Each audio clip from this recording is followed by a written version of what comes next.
Blog Talk Radio.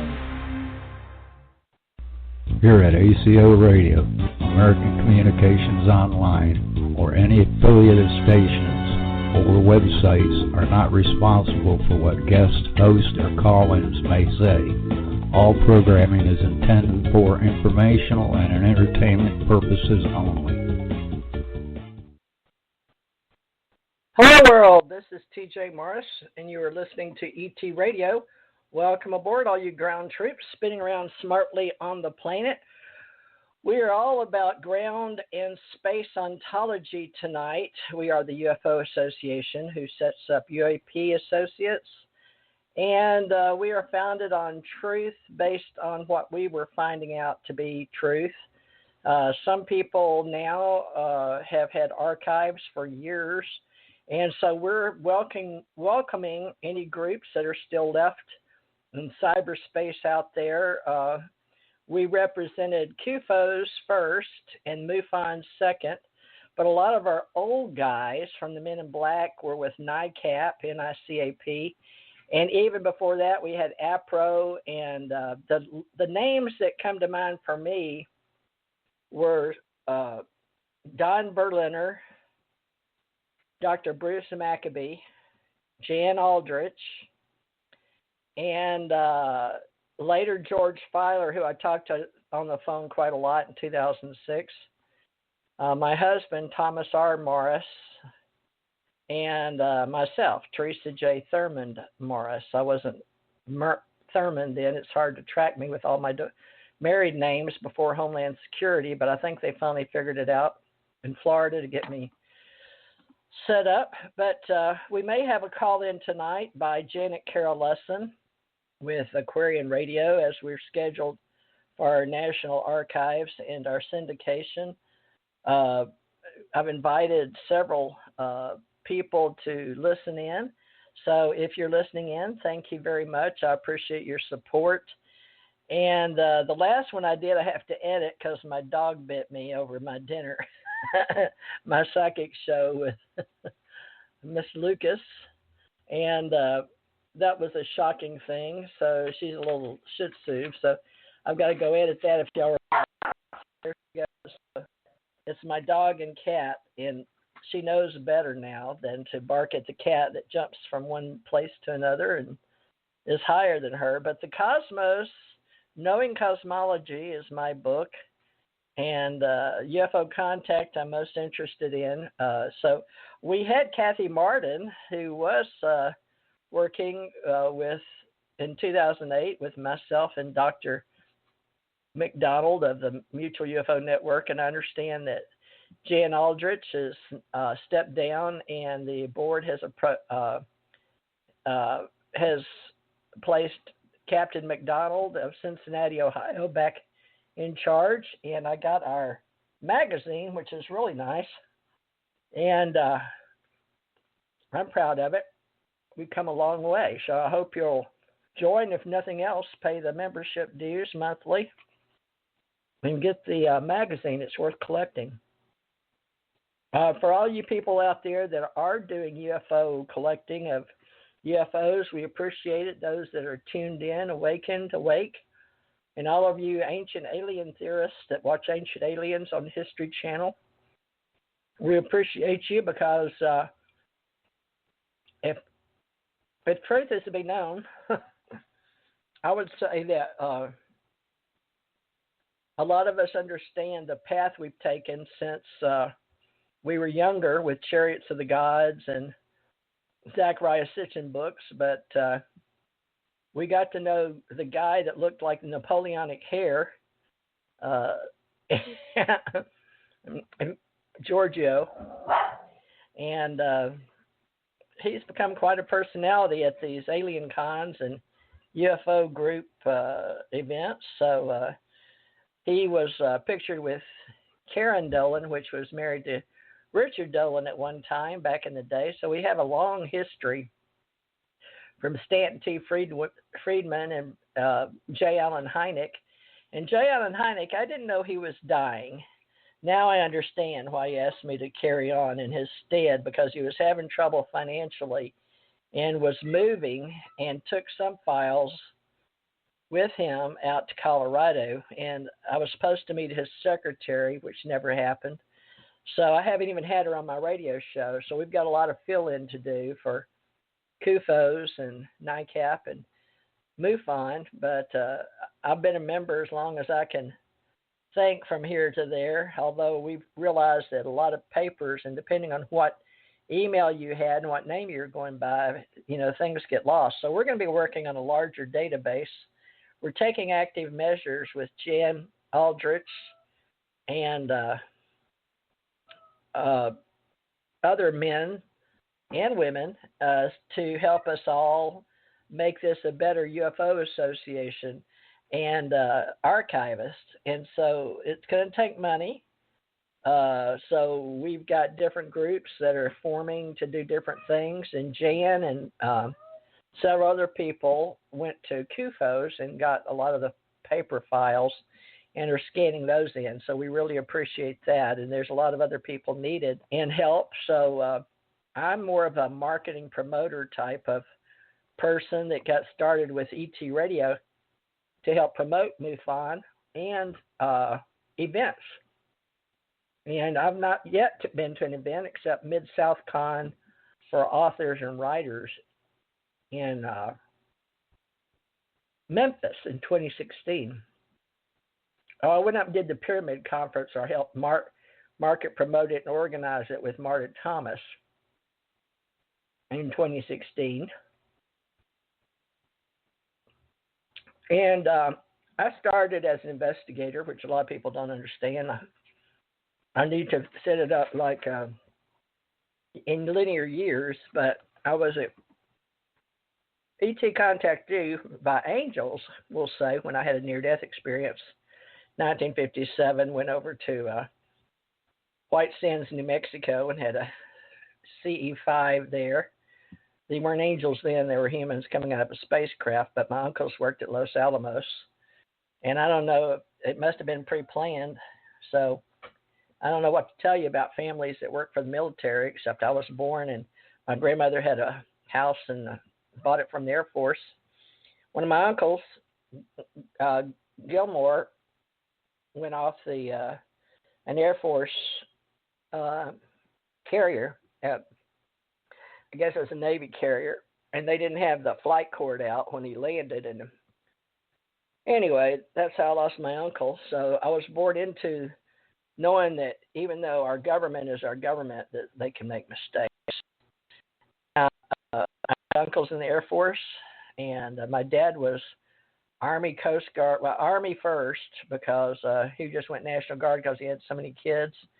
He wanted to be regular Armies, but he finally got as far as he could go, I think, in that, and then went to Coast Guards. So my brother was Marines and helped over at Paris Island to help train after he had already gone over and swim outside of some submarines over in the Pacific Fleet. About killed him. He had a long story. I wish he was still here, but he's dead. My uncles worked in and out of uniform and in and out of contracting and in and out of NASA and in and out of Los Alamos. So I grew up thinking all this stuff was normal. So I guess that's why I wound up joining the U.S. Navy. The first time I got married in May 67, I was enlisted in White Paper while Chris Kraft was there, because my husband, Stephen Lee Parrish, and I were just teenagers, really. And typing pool got to see and listen what was going on. So I know that all happened, men walking on the moon. And I had 4 girls during that time. And then I went through law enforcement. We moved to Birmingham. I went to University of Alabama. Did some study there. Steve worked at Rust Engineering and then moved up to Rochester for a while, Eastman Kodak. And he and I were in and out of country. I joined, I was rehired 85, 4x10. I remember when I was working around Stanton T. Friedman, he and I were talking but just missed each other. And I was just a kid. I think I was 75 or 6 when he went down and talked to Jesse Marcel himself. And that was the old man down in Louisiana, and that's where they sent me, Navy. So I guess I was always Navy until the intelligence. I guess the intelligence community has changed a lot, and I've been out of that circle for a long time.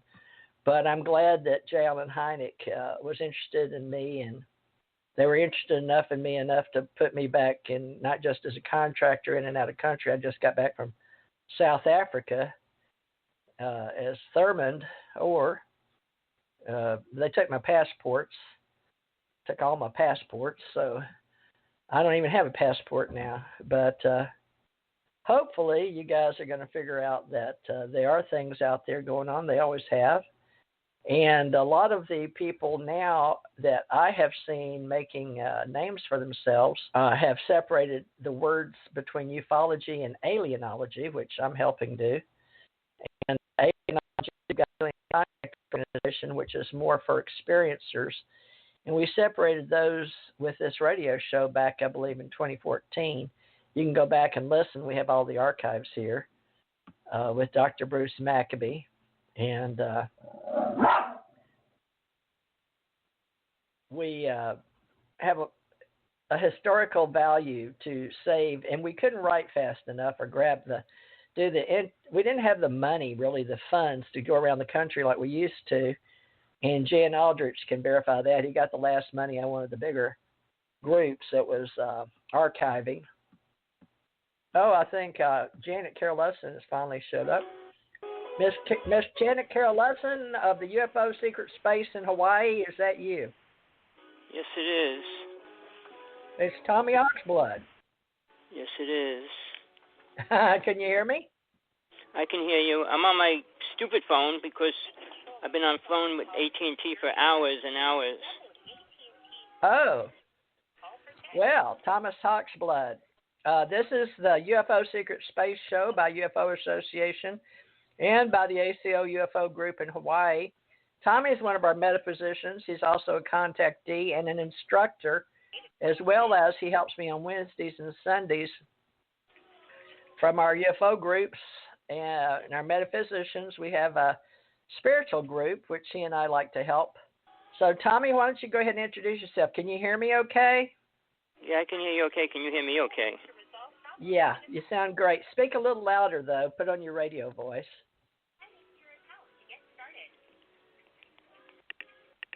Is that any better? Introduce yourself and I'll tell you. All right. Hello, everybody. Tommy Hawksblood here, calling from the big island of Hawaii. I got lots of things going on here. It's getting crazy. But in the UFO world, it's super crazy. All my friends are seeing ships and everything every night. So if anybody's interested, give me a call. Have any pictures they want to relate to it. We have a group of people here that's promoting it to the max. So anybody want to come out to Hawaii, this is the place to come if you really want to see UFOs right now. But for me personally, it rains every night where I am. So I don't get to see the sky much. I don't get to see what I've been recording. I've been recording a lot of ships in between the clouds, but it's been raining. It's kind of like we're in rain season for 3 months already. That's a drag because I love filming the sky, but I don't get to see the sky much. But outside of that, I've been involved with just about everything under the sun. I do a couple radio shows. I do one on Tuesday with Tina Bird, and that's all about being abducted and stuff as well. So I've been in this world since I was 6 years old when it started for me, and it never ended. It started growing by the time I was 12, and then it escalated later on. I was working with UFO abductees in, I guess it was 52, 62, 72. From 72 on, I was already working with abductees, and it wasn't a big thing. Nobody talked about it. I created the word past life regression. I started doing psychic implant removals, and that was all my own creation. I never followed anybody. Whoever says they created it first, I don't care what they say. I know a person that said she did, but she did it many years after I was already doing it. But as far as what's happening, I feel that a lot of people have been abducted, and they're being programmed to believe that the abduction's an incredible thing. And I've been on to my best of my abilities, searching out the truth. So with that, I'll give back to TJ. All right. So you want people to get in touch with you as Hawksblood at hawksblood1@AOL.com? Yes, that's the site I'm always in. Okay, I'll put that up there. All right. Well, that's at the bottom of this little intro for Theresa Morris. I got off of my Lulu for publishing, and I don't guess Janet's going to call in tonight. She's got a full host, but maybe she couldn't get in. So Tommy and I have been working together since she introduced us. Actually, she brought him on my show the first time. She's been bringing people on ever since in syndication for people that she felt I may be interested in archiving over here on my site. So I have my archive. She has hers, and Tommy has his. But Tommy met Dr. Bruce Cornett, who actually came down here to Gulf Breeze, Florida. I believe it was 95 with 85 or 95. I have to look up. With there was a conference down here, and with Richard Hoagland, and then Dr. Greer was down here, and there was a sighting here in Gulf Breeze that put Gulf Breeze on the map. And I've seen and been abducted from down here. I wouldn't say abducted, though. I'd say taken. I like the word taken. Taken up, like in the Bible prophecies, when free. And I've had Thor's protection. So I've sort of placed our UFO groups. We've got to get into the brain and the other side of Ascension Age. And Tommy can talk to me about the 9 and the gods, because Tommy will be helping me with the UFO secret space above our own atmosphere and stratosphere. Tommy is aware of many old myths and legends on the planet. He doesn't necessarily agree that it's written word, but I think he'll go as far as saying the written Bible about angels, and even possibly, I'm not sure about the books of old, the Bhagavad Gita and the Numa Lish and the Emerald Tablets and all of that. But Tommy, I'd really like you tonight to help me. We're going to launch in 2020 our ontology metaphysical groups, talking about all the words that we use, and starting from ground. And now the Air Force is letting up in 2020, thank goodness, because we have the secret space program. I don't know if you're keeping up with it, but Dr. Sala is in our UFO group in Hawaii. Dr. Michael Sala is posting for us on that. But we're going through MUFON, Mutual UFO Network, where Kathy Martin and Denise Stoner here in Florida were helping us quite a lot with our abductees. But I think Denise told me that Kathy wants to take a break right now. We're having a big changeover in the Mutual UFO Network. But still, again, if you'd like to pay your dues like I do, you can just go to MUFON.com. It's the only one really in existence taking on paid memberships besides Tommy and I. And Tommy and I just charge $2 a month, unless you want to be an active member. And then you can pay $10 a month, but you can go to patreon.com and /Theresa J. Morris. It's THERESA JMORRIS.com. Patreon.com. And that's what a lot of our creators are doing now, so they can recoup their expenses for the cost, because the cost isn't going to go away, folks, for us who are doing our best to put out open source information. So we ask for very little. And Tommy dropped off, but he'll be back in a minute, I hope. Tommy, I know you've been having trouble with your equipment. Apparently Janet is too. Hawaii always has trouble. So over here in Gulf Breeze, we have really good equipment, and mine's been upgraded through MediaCom to 5G. And I've got all new equipment over here, and I've got some new computers, and we're ready to rock and roll come 2021. So If you are an agent, a consultant, or an organizer and would like to know me as Theresa Jeanette Thurman Morris, T.J. Thurman, J. Morris, in uniform or out, I'm retired. I no longer wear uniforms. But we have the Allied Command Organization that is for the veterans. And it doesn't matter, if you served in uniform or out of uniform, or you were GS, general service, or wage grade, or if you just had affiliation with our governments, or if you have just urge to be an artist or an author or consultant, researcher, anything to do with the UFO Secret Space shows, our UFO Association, please give us a call at 850-565-4720. That's my home headquarter number, and my cell phone is 850-376-9100. And due to the brands I've been branding as TJ Morris Online, Made in the USA, and ACIR and ACO, I've been branding those since, as long as I can remember, but for sure since 2003. But I used Ascension Center in Hawaii for our Ascension Center organization first with Psychic Network. And AT&T wanted me to get a certain number over there and do readings online, and I just didn't want to do it. But when I came over to California, since I was already first in commerce and copyright, this was before you had the internet with Tim Berners-Lee, and I'd like to make sure that we really know Tim Berners-Lee. And he was born in London, England, and he is the one that really made all of this possible, because we had ARPANET with the government. And I knew what we had out in the UFO Secret Space shows. I'm saying shows just for entertainment purposes tonight.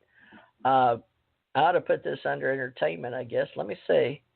We have spirituality, psychology, television, politics, lots of politics, podcasting, paranormal. I guess I could put it under paranormal, technology, writing, legal, comedy. I wonder if it's social networking, hobbies. There's so many topics we could fall under with the way that VoxNest now owns Blog Talk Radio. But to be honest, I'm going to put it under education. I don't know if I should put it under entertainment or not. Maybe. What do you guys think? Entertainment? We're education too. I'm going to put it under entertainment. Think it's entertainment? Education? I don't know. Folklife is Folklife, but UFO Secret Space, I'll put it under education. The category tonight.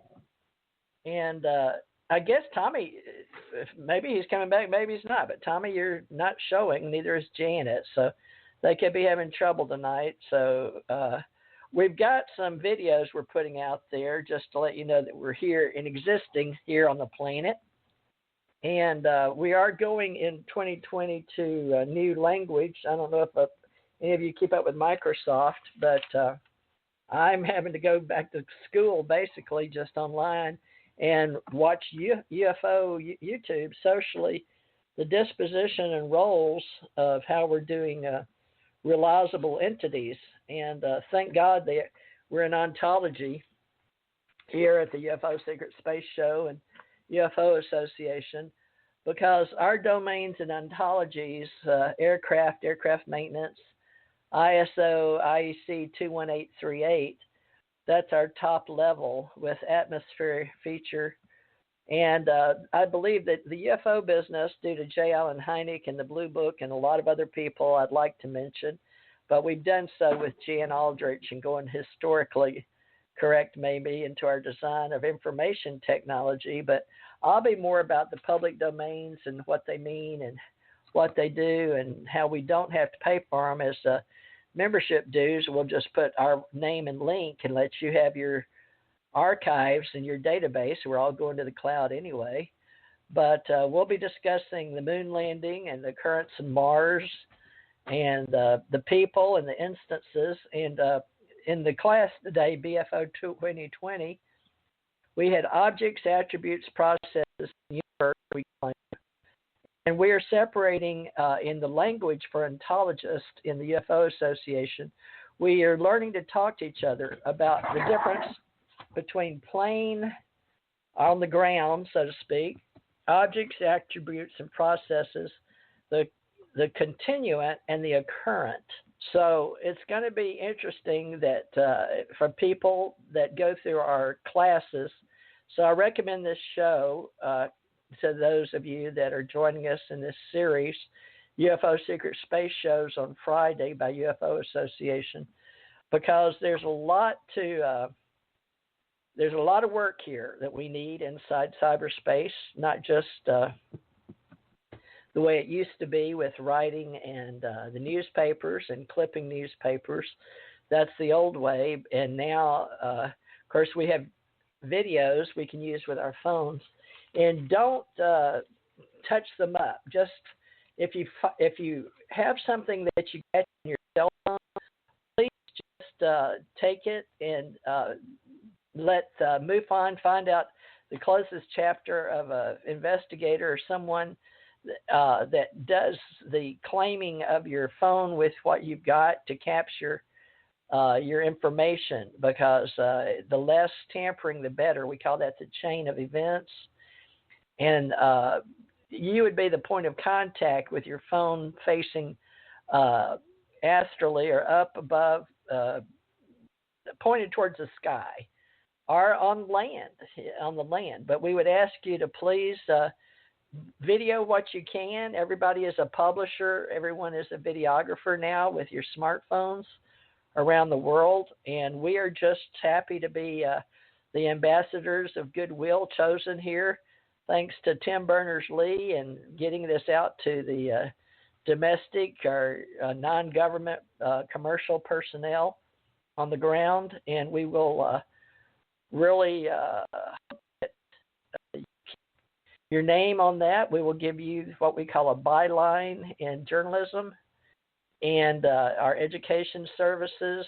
And my daughter went to renew my licenses here in Santa Rosa County in Gulf Breeze, Florida, so we can be our UFO Mecca chapter with MUFON and make sure that we work as trained investigators and historians and developers on the computers to help you with your domains, links, and websites any way we can to store your data.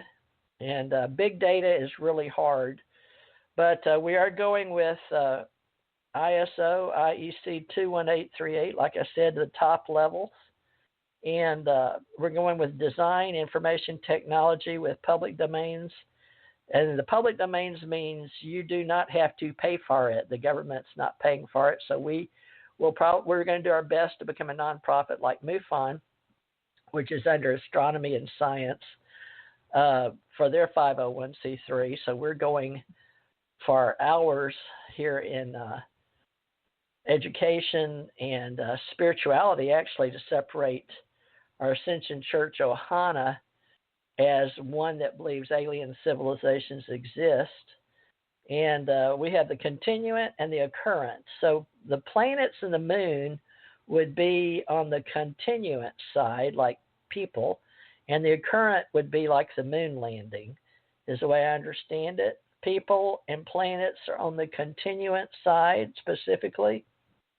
So if anyone in the developing world with MUFON would like to give me a call, I'll try to help in the data structure. And we were doing ontology with the different trees of the different groups, and they weren't working too well. So we're going to do our best to set up people's instances and the occurrence instances, and how we can realize a better process. And socially, we have grounds and the function, and then the temporal region, the process of functioning and production, and the trust. So we're going to do that in everything, including journalism, television, entertainment, media, and we have all that with the 3WC groups. And we're getting really good with all of our animation now and setting stuff inside virtual reality now. So it's going to be harder and harder to understand in the UFO secret space shows what's real and what's not. So we want to make sure that somehow in cyberspace, all of us working together, we have the internet highway inside cyberspace, inside the UFO Secret Space Show. And the UFO Secret Space Show is entertainment, and it's educational entertainment by the UFO Association. But we also use above the atmosphere and the stratosphere, outside the Milky Way galaxy, which sure shocks a lot of people, that the UFO Secret Space Show also uses the Andromeda Galaxy as a point of reference with M13, because so many of our channelers have worked with the Mysterious Nine, and a lot of people, including on Ancient Aliens of the History Channel, have recently had a show, or maybe it wasn't recently, maybe well, let me look and see if I can put my shows. Let me just talk. Ancient Aliens New. Now, mine only go back to, Mysterious 9 is Series 11, Episode 8. If you will refer to the Mysterious 9, an investigation into the theory of 9 godlike extraterrestrials that have influenced events on Earth, you'll understand a lot more about channels such as Carla what's Carla's last name? Good lands. I'm getting old, folks. The Love and Light community, basically, we have various domains and different people that I was helping Carla. She was in Kentucky. She got ill. My husband was ill at the same time, and she and I had the same computer person that put us together as authors and covered Ascension and Ancient Wisdom and channeling. She was, I believe, Episcopal, or was she Presbyterian? I forgot what. Anyway, her friends. Now, David Wilcock lived in her basement helped for a couple of years, and he was with another guy that they both got channeling, and David and channeling and learning how to do readings, but he worked with she and I. Well, I don't think he even knows who I am, but the Mysterious 9 is who I was channeling with or for, or around, not knowing what I was doing in the early 70s when I got involved with Aquarian Age Bookstore in Houston, Texas. Now, those ladies saw me as a spiritual person that had psychic abilities, and had me read just about every book they had. I bought every book. I guess I helped them make a lot of money, but I was making a lot of money, so I could spend it on books. But there was another girl named Anna Hayes, and she's Ashiana something. She got married. Jean, Asha. She was on Carrie Cassidy, and I just happened to catch her. She had somebody make up some really good visuals with a little pointer and showing M13 Andromeda, and then how we use our Merkabahs when we go inside, when you do your meditation and go deep inside and find your inner self. So I'm just dropping a couple of names that I don't know them personally. I don't know David Wilcock personally. I've helped promote some of his work, not all of it, but some of it. And Ashiana, or Anna Hayes, through Tommy Hawksblood, who lived with her in New Jersey. I wish Tommy had come back so we could talk about it. I don't know if he's here or not. He may have sent a conflict. But I'm going to reveal a lot of names and pull some threads together through people that may or may not even know that it's important, because the government does watch. We have watchers, just like we have Men in Black. They're real, and they're not bad, I wouldn't think. They're just assigned certain jobs. We have a black budget for our intelligence community. I understand there's 16 of them all together under the, I'd have to go back and look that up now, the director of the council. And now in our government, under ARPA, DARPA type of stuff, when we have the government in the United States of America, we do have classifications and levels of intelligence as well as cybersecurity. And I'll show you how old I am in and out of country, folks. European theater, back in the day, we didn't even have Homeland Security. So I'm way before 2011. Let's see. This is Tommy calling in, I think. Tommy, is that you again? Yeah, I don't know what's going on. I've been having so many problems every which way. I think you're getting all your problems. Okay. Well, I was just mentioning some of the different domain names that we're going to talk about in the diagrams that we use. But talking about, now, I want you to help me for the setup for our videos and how we're going to train people in our webinars. But we're going to separate the ascension part of learning from the UFO part. And I would put the UFO parts in the lower realms, either in our own solar system, and I would think in the galaxy, because most of the people you've known in your life and seen on the internet that have had domains or groups have been those that have been inspired by channelers, people that inspire or get some type of information from maybe their higher self, or they feel like they've had an uplink to higher sources. And just like with Gene Roddenberry, and you remember Frank Strange's with Valiant Thor right, in 1957? Yep. Yeah, Frank Strange's, and he wrote a book. I haven't read it yet, folks, but it goes with today's Getting Started for the UFO Secret Space Show. And the ACO club that Tommy and I are in for American Communications Online and Alien Contact Organization is the fact that we are responsible for helping ontology, nomenclature, epistemology, and helping people inside cyberspace.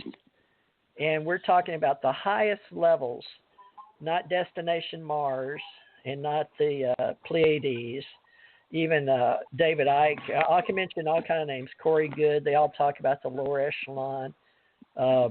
William Tompkins, Dr. Michael Sala, all agreed to work together, and because they met UFO Congress. And Tommy hasn't been to one of those, nor have I, but a real estate gentleman was wound up with it over there from Bob. Do you remember, what's Bob's name, Tommy, that helped back in the day get all these UFO groups going? Bob Brown. Bob Brown. Yeah, he's somewhere in Colorado. He was emailing me, but he was flying all over. He has a really huge, he has the ability, I guess he has a huge database. He probably has one of the larger databases for the UFO Secret Space Show and the UFO Con, but you haven't worked with Paula Harris either, have you? Out of Laughlin, Nevada? No. Okay. Are you going to go to the Mutual UFO? Why don't I meet you in Las Vegas in July? If this COVID-19 thing's over, we need to meet. You want to try to do Las Vegas with the captain? You'll like him, Captain McDonald. He runs MUFON now out of Cincinnati, Ohio. See, I just wrote a long letter to MUFON. Yeah, I'm just kind of, you know me, I'm a rebel. You have to establish yourself in Hawaii. I think they're going through reorganizations because so many people are dropping out. So they may wind up like CUFOs, but let's hope not. But maybe my friends here. The government has me set up as the director and the lead investigator, but I'm retired, so all I can do is put in my own little missionary money through my ministries. I know. Go ahead. The two people I'm friends with here, they're going to build the biggest UFO home station in the world, and it's going to be on 7 acres. They got a giant complex that they're bidding on it. They should know today if they're going to get it. They're getting funded. I don't know who's funding my friends right now, but they're getting lots of money. Well, they've been taking such an interest in it for several years since you and I started here on TJ Morris ET Radio. Everybody in the world sending them their videos. Well, that's so good. They're going to be an archive of videos, and then the only thing is that if they're doctored, Tommy, or I was just talking about that. If what equipment was used, it's going to be very hard to establish chain of command, and if it's real or not. But what's real, right, folks? But I mean, videos that are capturing virtual reality or reality. So there's a lot of misinformation, information, and disinformation in the entire world right now, and it's quite in chaos because we don't have control of our cyberspace unity. And Russia and China have made a pact to keep us out of their stuff, and so we're going to be talking about sovereignty in space, but on the planet as well. Now, we're doing our best to keep data in the cloud now, but we're just going to have to all work together. It's going to be a real trust factor. So, but let's say, Tommy, that the two gentlemen, they have some 9/10 of the moon or moon over Miami or something, don't they? What is it? What's their domain? What? The domain of the gentleman. Third phase of the moon.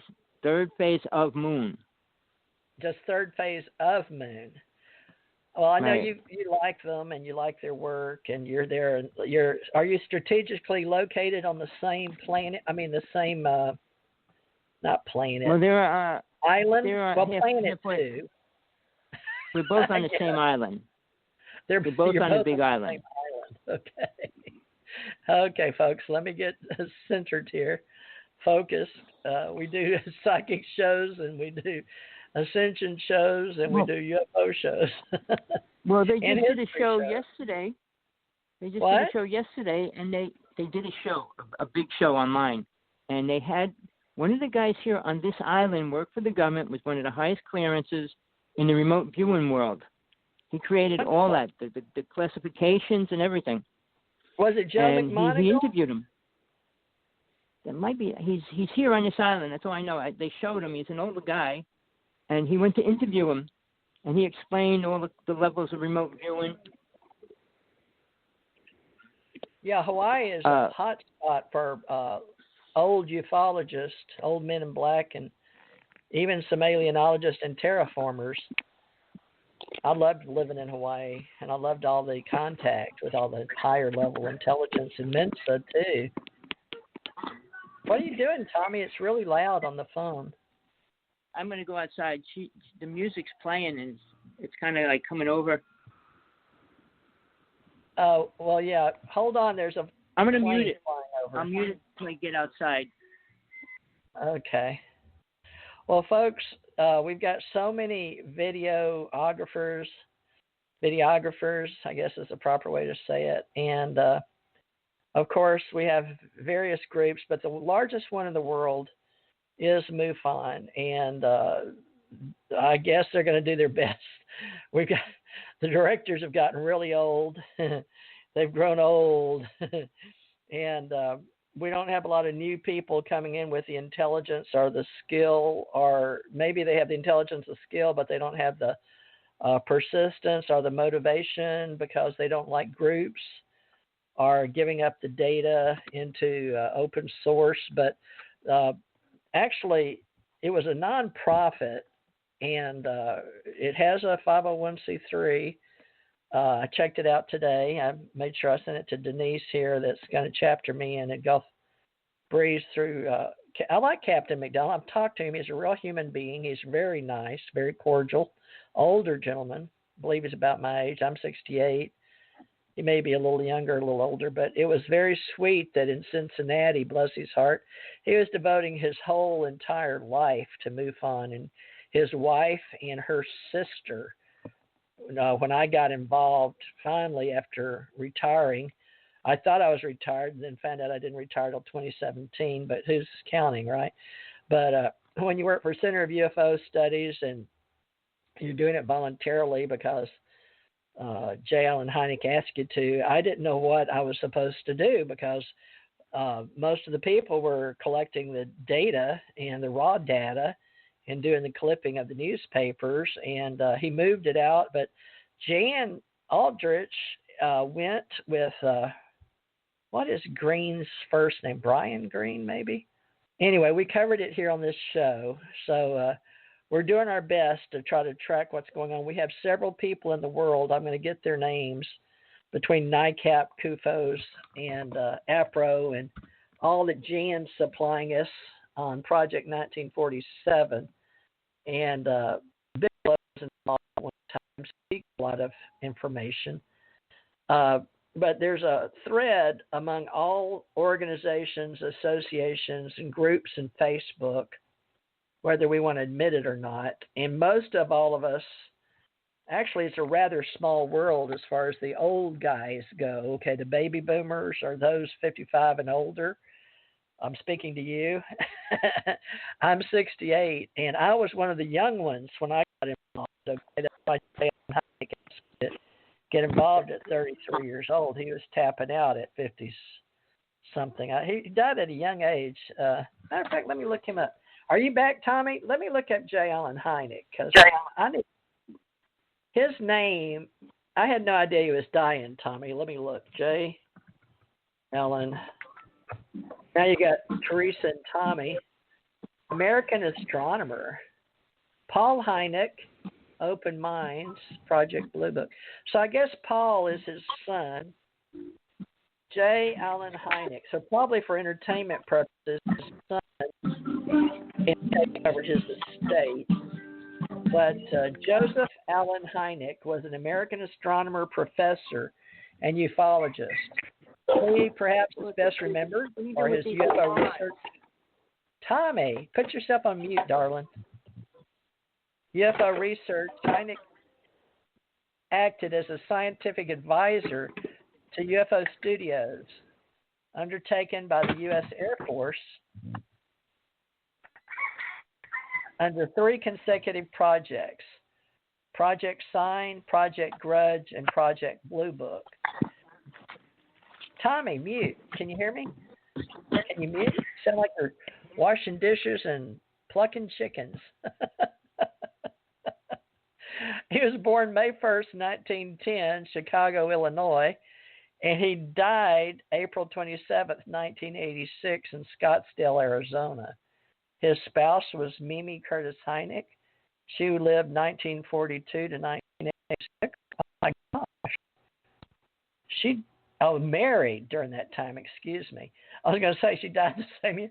Martha Doone Alexander, 1932 to 1939. Children, Joel Hynek, and education, the University of Chicago, 1931. Richard T. Crane Medical Prep High School. How about that?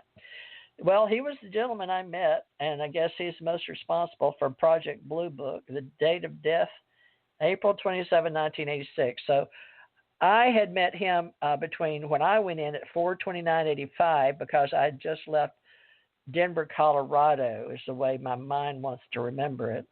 And right there, I was flying between 85 and 86 to Great Lakes, Illinois, for a swap over from IS. That's what the intelligence services, maybe IS, Air Force, and Navy. And they decided I didn't have to go to Antarctica, which was a good thing because I had friends loading up in the cafeteria with all these big, huge, oh my God, equipment with the fur. Oh my gosh, heavy equipment. I was so glad I didn't have to go. But by the time he met me on an airplane, I was reading Aliens Among Us. So he asked if I believed in that. But somehow he had gone over. He was flying somewhere, but it was I think it was a put-up job. So he could meet me because I had UFO experiences and it was in my record. And I'd already been, by the time I met him, let's see. Yeah, I'd already been on the Jesse Marcel case. Sure had, yeah, and Stan Friedman. So people already knew who I was in the Navy because I'd been out to Balboa, I believe 76 Hospital, where they could put my Social Security in as a corpsman.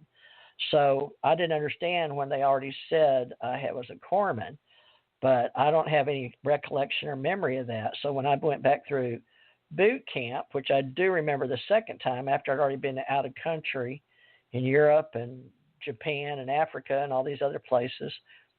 I remember, I went to Spain and Portugal, but I went back 4/29/85 was enlisted, and it was a leap year, and so I had 4 years per, so that was 32 years. And then later on, they had me sign another contract, and then another contract at Fort Hood.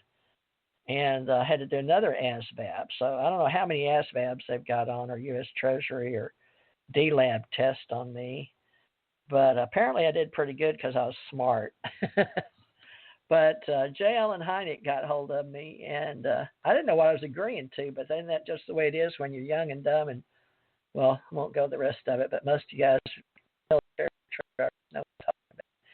Okay, Tommy, tell me what you know about Oceana, or this haze that's going to get to be a part of the Ascension and the Andromeda part over there with the Collins, because this is all part of Ace Folklife. It doesn't have to be part of UFO Secret Space, although it is, because it goes under the 9 in channeling with, what was Carla's last name, Tommy, in Kentucky?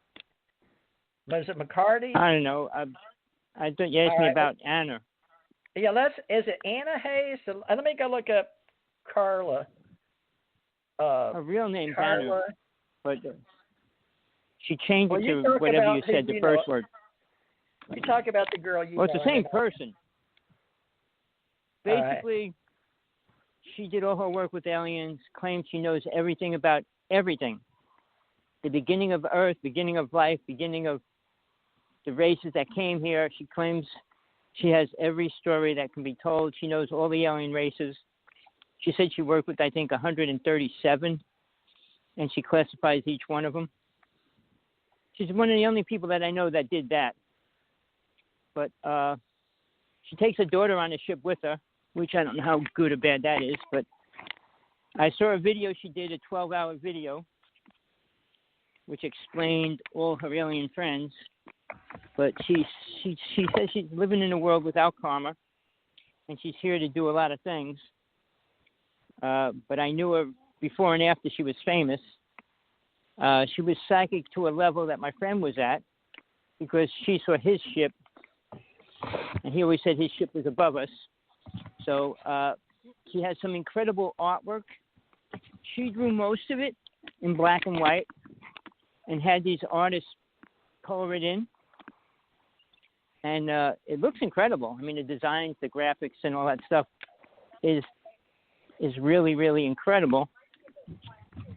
But what she translated to is a different story. She's been famous for, I'd say she's been working on getting famous for the past 24 years. She was living with my friend way back then. When she wrote her first 2 books, she wrote them in a month. And then she started her success that way. But in the interim, now she's claiming a lot of things.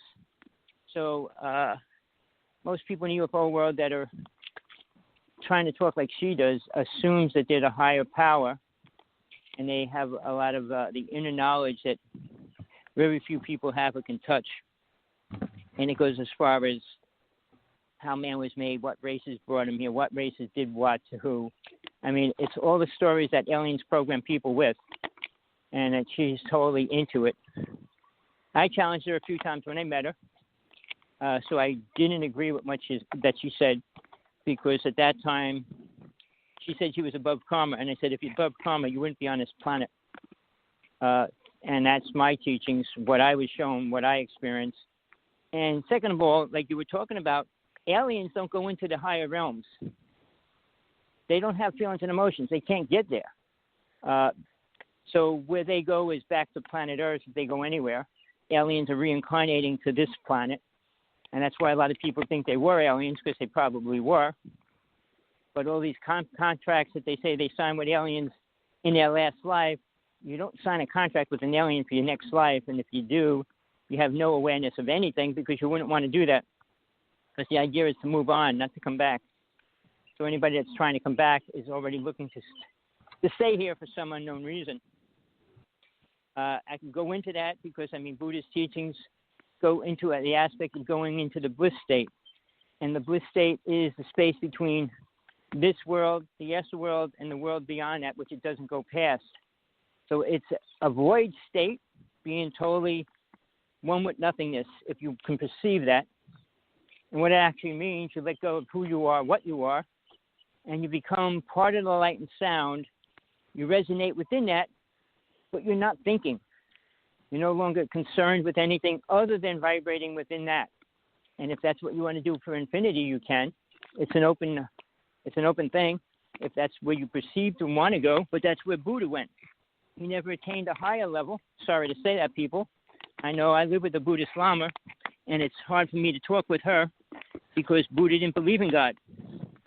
So how could you get somewhere when you don't believe in it? Or how would you know about it if you don't believe in it? You wouldn't. So for me, most teachings, which I studied many of them, I realized they don't want to go to God. They want to become self-realized, God-realized, and think they're God. And that's the whole problem with this whole thing about being one with the universe right now, which a lot of people want to be. I said, be one with a bunch of stars. I said, see where that gets you. Be one with the universe, or even be one with the sun. See where that gets you. The sun's going to burn out. And even if you stay here as long as the sun does, you're not growing spiritually, even though people believe they are. So it's a contradictory almost in every aspect of what's being taught, told, and lectured about in the UFO world and the spiritual world. And the only reason why I could talk about this, I had 5 deaths. I spent half of my life traveling to the higher worlds, not the lower worlds. The lower world means the physical, astral, and you move into the mental plane when you go past self-realization into God realization. And God realization doesn't mean you become God either, which very few people understand. So there's just so many contradictories why I'm trying to do a lecture and a workshop to bring a little more truth to people that want to hear it, because it's very important to move forward if you want to leave the lower realm. And the thing that other people don't talk about in any realm is Satan and the demons. You might hear somebody speak about it once or twice here and there, but to go into detail why planet Earth is what it is and why people stay here and reincarnate over and over is because they're attached to it.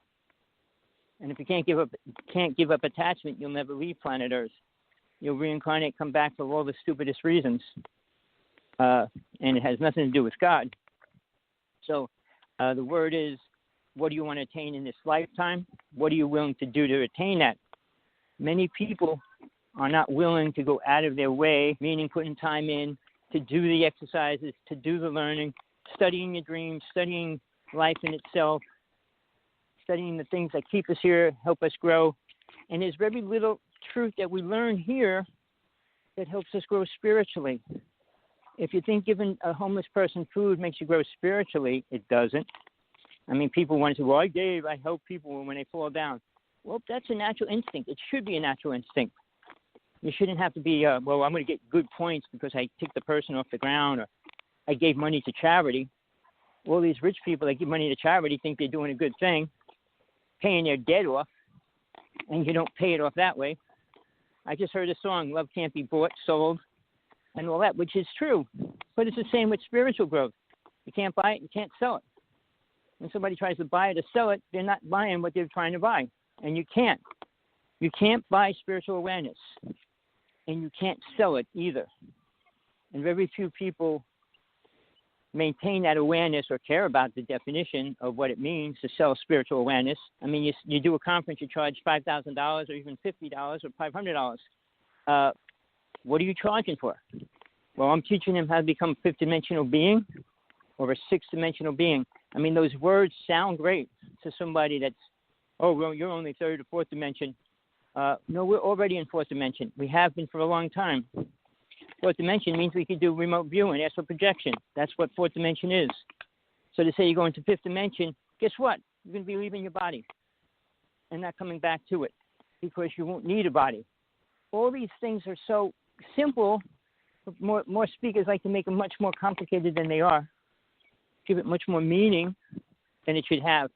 We're here for one mission. And that mission is to understand what soul is, which is what we are. And when you do that, there's no reason to stay here. Well, I'd like to introduce Tommy Stubbs and the original book that I had my,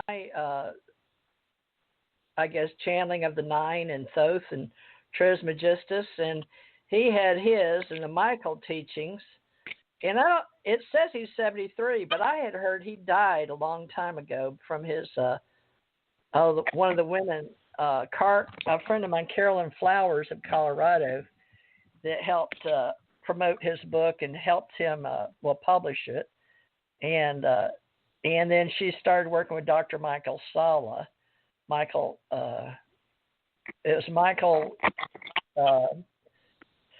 Michael's teachings, 85. So he was studying Michael's Education Foundation and the J.P. Van Hull Life Test, Planetary Information Flow. Now, folks, I just need to have you understand that not only did I have curiosity about the mysterious mind, but channeling and related materials, but I was interested in all of the metaphysics as a student. Tommy, are you walking or what are you doing, darling? I'm walking. I got to walk today. I told you I had my partner singing. Oh, so you are walking. Okay. Well, folks, just so you know, he's walking. Moving so he can talk because it aggravates his Buddhist partner. Doing UFO, space, and radio, huh? And ascension work. Yeah. Now, Tommy, well, I do appreciate it, but I need you to understand, as well as everybody that's going to be in the UAP Associates, that the psychic people do have gifts, just like you do, in empaths, such as your Buddhist Bodhisattva partner, because empaths can feel a lot, and a lot of people don't believe in the indigo children, but the indigo children, that was also started from a psychic that wrote about it, about children coming in as empaths, and then Dolores Cannon. But we have a whole movement that's been a part of these UFO groups that I've investigated and researched to see how, and I've got the threads through Carla in Kentucky and David Wilcock that lived with her. So these channels, including the one Ashiana Dean, was that her name? The Ashiana Dean. was on Hayes. Well, I forgot her last. She was on Carrie basically- Cassidy, folks, so you can look her up. right. Carrie well, Cassidy follows her teaching. She has her own 31. She has her own site. Okay. But if you type Anna Hayes and UFOs, it'll pull her up, and then you can pull up her site. Okay, I've never met her. She looks like a very sweet lady. Is she younger than me, Tommy? Was she your age or younger than you? Well, I think she's a little younger than me. I mean, I met her many years ago. I met her, about 30 years ago. She was pretty young then. I mean, she's 30 years older now. Well, Tommy has been a mainstay and an anchor, folks, in the metaphysical world. And he's been a metaphysician and done a lot of study in and out of body. He knows a lot about what I talk about, out of death, near death, much more than most medical physicians have talked to me about, because I'm surprised through the years how much the medical system, as much as we need it, and it's a part of who we are, just like economics and religions and traditions, but metaphysics, ontology is what I'm speaking about. And the UFO Association is very much a part of that. But so is the Ascension Center, which is the Ascension Center organization I began, and the ACE Metaphysics and the Psychic Network.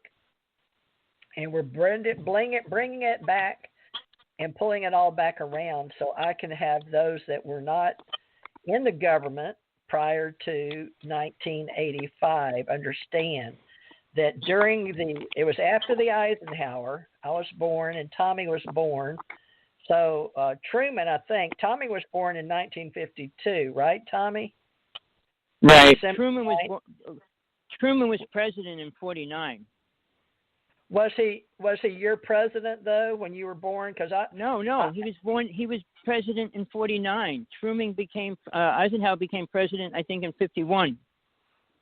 All right. Well, Truman was still president. I was born December 26, 1951. So he must have been the president when I was born, and then Eisenhower came in. Well, I can look that up right here on Google, I guess. Well, I can tell you, Eisenhower came in later. Truman created Majestic 12, not Eisenhower. Let's see, Majestic 12. Well, Dwight Eisenhower, born October 14th, 1890 in Denison, Texas. So he was a real Texan. He died March 28th, 1969, Washington, D.C. When he was president. He was president from January 20th, 1953 until January 20th, 1961.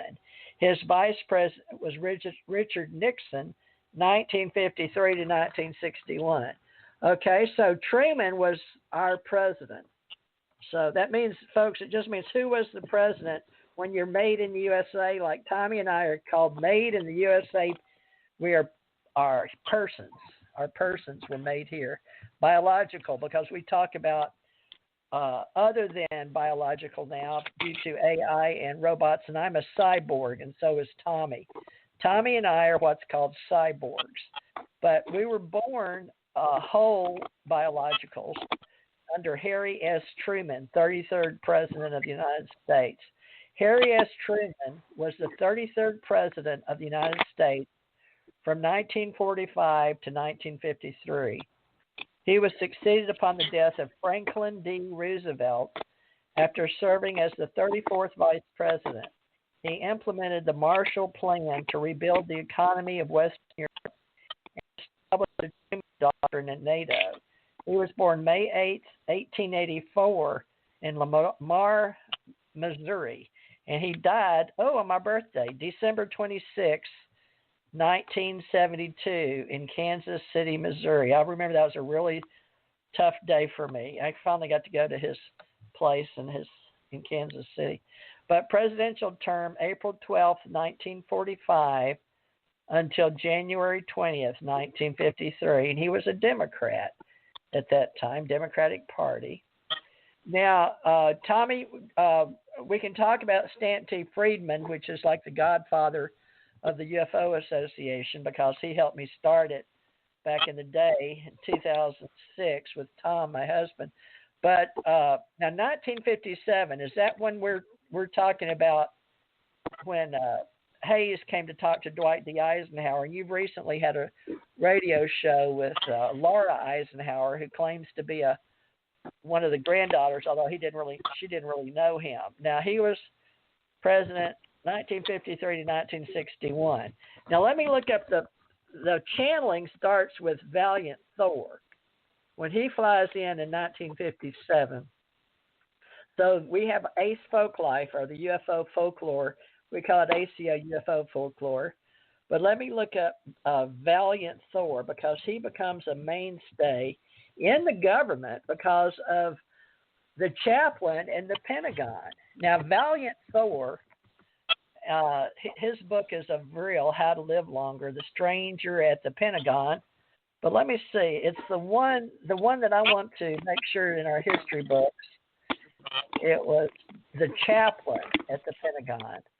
Stranges was his name. Valiant Thor, Alien Research and Fandom, but it was aliens. Valiant Thor at the Pentagon, prisoner. Listen to audiobooks by Valiant Thor. Now, there's going to be a lot of imposters, and there's a rock band named Valiant Thor. But let's see if I can get the data. Is there no data? Data? I don't know. Well, do y'all say data? There's probably not data? much on him, because they brought him into the White House for 2 years, I think, and then he disappeared, or I should say he left. But the actual facts about that, I don't think there's too many people that can talk about that. Well, what happened to Frank Strange's The Stranger at the Pentagon revised? Let me look. Yeah. I don't have a picture of him, but he'll probably be in the National Archives, folks. We have Made in the USA, we have National Archives, but Stranger at the Pentagon was was revised. Oh my goodness. Let's see. Looks like it got lost for a while maybe, but Stranger at the Pentagon it was Chaplain Frank E. Stranges, Stranges. Isn't that an odd thing that his name would be Stranges? I wonder if that's his real name. Dr. Frank Stranges was born and educated in Brooklyn, New York. Excuse me? What, Tommy? I didn't say anything. Okay, he received his Bachelor's of Divinity as well as his PhD in Psychology and Philosophy from Faith Theological Seminary in Fort Lauderdale, Florida, down here, Florida, where I am. And I'm in the Panhandle, though, folks, in Gulf Breeze, near Mobile, in Pensacola. Dr. Stranges was a member of the Mayor's Advisory Council of Los Angeles and a member of the American Association for Social Psychology. He also held a PhD from the National Institute of Criminology in Washington, D.C., and was accredited diplomat of the American Academy of Professional Arts. Just so you know, that doesn't sound like somebody that would be talking in the Pentagon, okay? So Dr. Stranges authored books of scientific and religious subjects, including his classic, The Stranger at the Pentagon, which tells the unusual story of a spaceman named Valiant Thor. Because Thor was a real person who appeared in public on a few occasions, included the United Nations headquarters in New York City, the legend of the Stranger at the Pentagon has grown before a real head-scratcher 21st century UFO researchers. Today, it's still one of the hottest topics in ufology and has spawned various other books, documentaries, and Hollywood featured films. Now, besides him, that's The Stranger at the Pentagon. We're going to start with that book and work forward. December 15th, 2001 by Edward Stranges, Dr. Harler A. Bird introduction. Now, I don't know who gets that, who has his estate, but he's no longer alive from what I can see. Not a lot on him. Anyway, now what about, we can go from The Stranger at the Pentagon. We can go back, folks, anything prior to 1957 with the UFO Association. We're going to rely a lot on Jan Aldrich, one of our director members, because Dr. Bruce Maccabee, due to an illness, according to Jan Maccabee, they still want to be in our UFO Association. Of course, they're grandfathered in just like Stanton T. Friedman and George Filer, because they asked me to back in the day. So we won't forget them, or Don Berliner, or Jan Aldrich, and Green. What is that gentleman that came on? I wish he'd come on more. I think Jan said he made him shy away a little bit from Facebook. Jan's been doing radio shows on Facebook, social media, but I can't. It's Brian Green, something. Anyway, folks, there's so many people out there, I can't remember them all. That's why we're going to do a Who's Who directory and put up their links. If you have a domain name and a link, let us know who you are. We're going to charge you $2 a month. You can go to patreon.com/Theresa J. Morris and just list $1 or $2 if you want, nothing but a link in our stuff, and we'll be glad to provide a link as long as we can verify and bona fide, because just it's $5.89 or roughly $6 a month to get on MUFON and get there, but we're just starting with the people just to refer as a clearinghouse and a holding company under American Communications Online. Now, there's books by Stanton T. Friedman and Kathy Martin. I'll be more than happy to promote. I've got to get our links up to Amazon and give the richest man in the world more money. Keep our world going in space with all our books. He was a smart man. Lived in a little small house and drove a car and looked average normal. Boy, was I fooled. Everybody was. Now he's running the world. He was really smart. So we can do that too, folks. But we're going to just collect the minimum dues to link your domain, and we'll put out data on our radio shows and hopefully a newsletter for those that are members that want to hear from us. So we invite you to our various shows here at TJ Morris CT Radio. Tommy, are you still there? Did you disappear? I hear you. You're still there somewhere. I'm still here. All right. Well, the books that you and I write will be way down the road in this business. I can't find you on my show. Hold on. Let me go back into studio. I hope I don't mess this up. No, I can see us here. Maybe I just dropped the link. But you're still here. Good. Now, we've got established 1947 with Project 1947 with Jan Aldrich and his database that he's working with people all over the world. And then MUFON, which has got trying to collect money from people for CUFOs as one of their projects, which I verified today. And I'm trying to get here in Florida the Gulf Breeze chapter Mecca set up for UFO Association and our UAP associates. But Hawaii, we need to get you set up over there for UAP Associates, UFO Association. And Janet's running another show called UFO Secret Space right now with Penny Bradley and some other people on Aquarian Radio on Maui while Tommy's doing the Big Island. Now, Tommy, if we cover Jan Aldrich and our old reports with CUFOs and then move forward with books, and we've got to talk about Project Blue Book with J. Allen Hynek and many, many other books that are out there. Do you want to mention any that have been on your personal spiritual path? Well, I met most of the big speakers way back when I was lecturing for global sciences. Many of my friends died. The people that I thought were important were died or disappeared. And I don't want to talk about them because nobody can find anything about them anymore.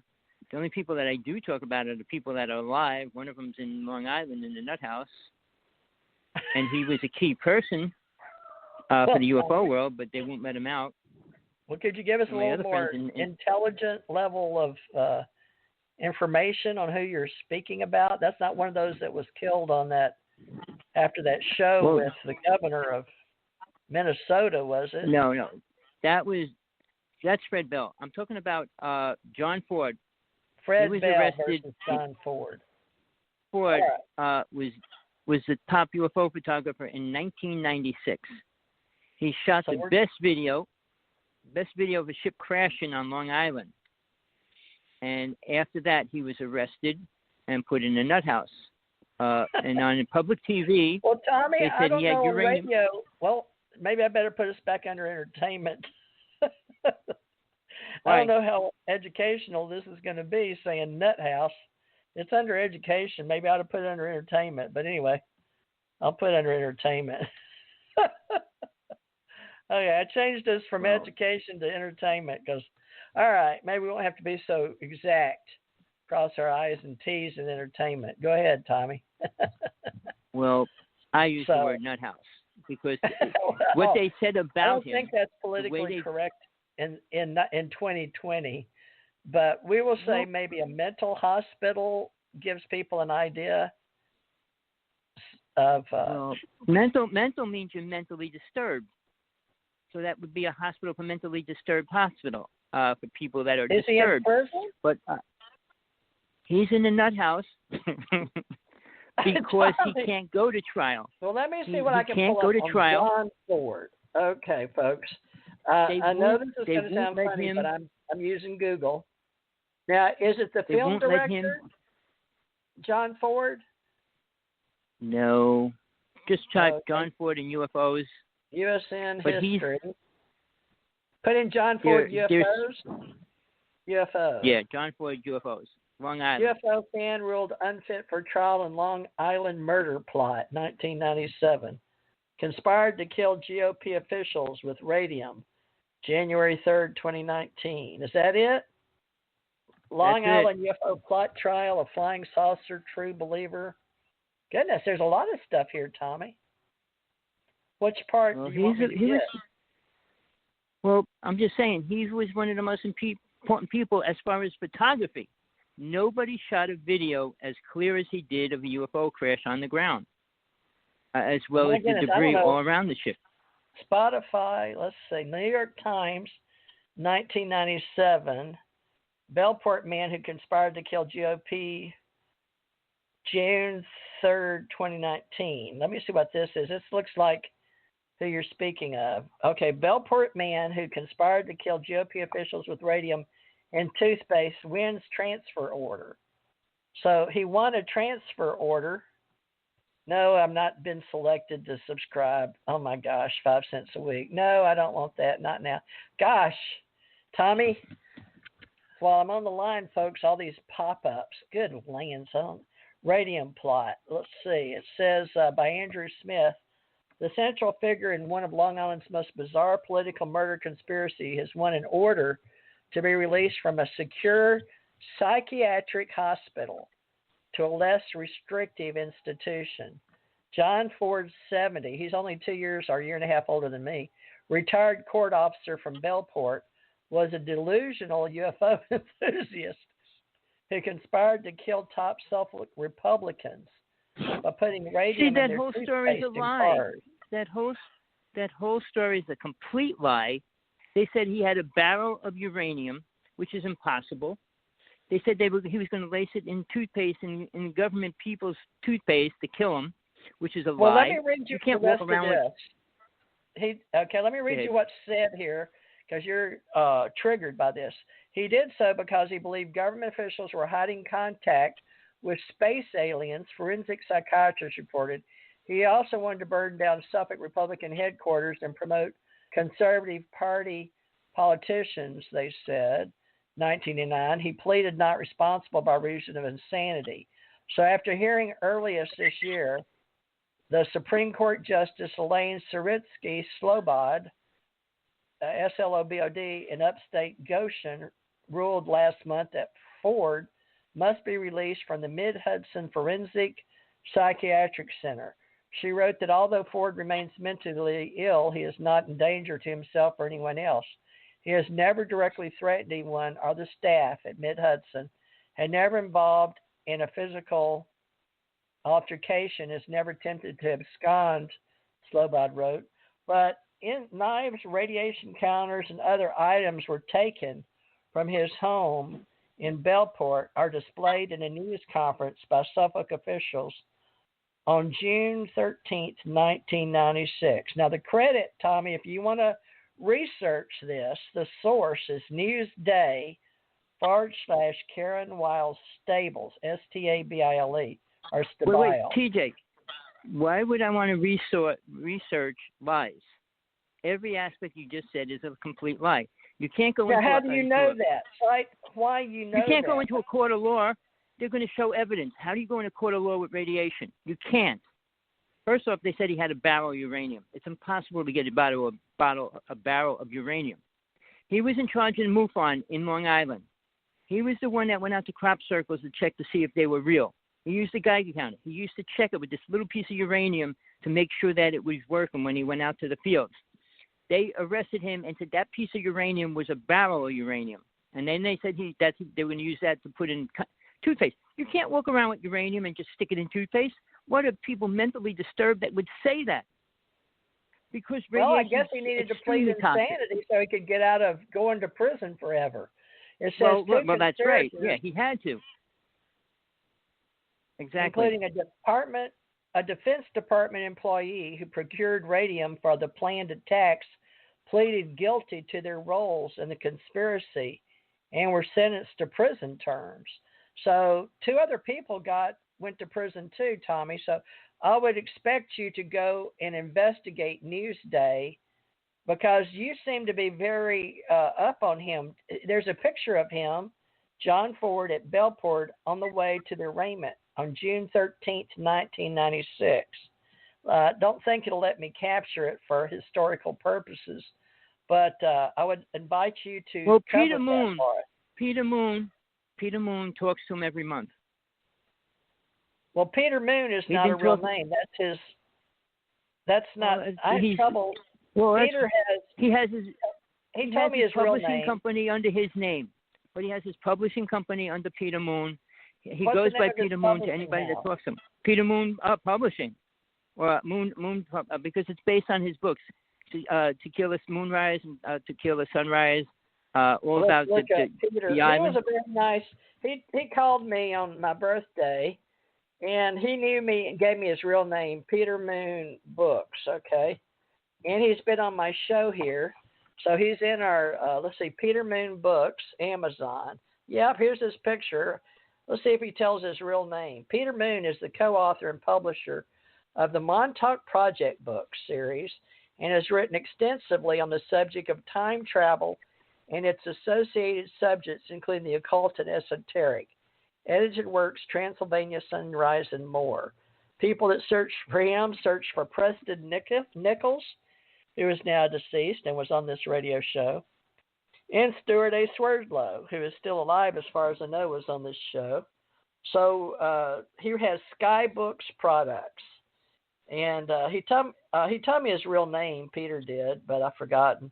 Now, Peter Moon and Preston Nichols came on here together. So it's on here somewhere, folks, if you want to go back and listen to it. But we've had a lot of people throughout history, and in the last since 2012 to 2028 years, Tommy and I and Janet have shared talking to people, conversations, and we want to cite our sources if it's possible. Now, Peter will tell you his real name if you ask him. He told me, but I just can't remember it because I don't interact with him anymore like I did in 2012 to 14. He wrote Pyramids of Montauk in 95, the Montauk Book in 2005, the Montauk Book of Something, the Black Sun, 1997. But what else? Now, let's keep going. Preston Nichols, you want to discuss, now that the time traveling we were doing with Stuart Anderson, Preston Nichols, and Peter Moon here on the radio show.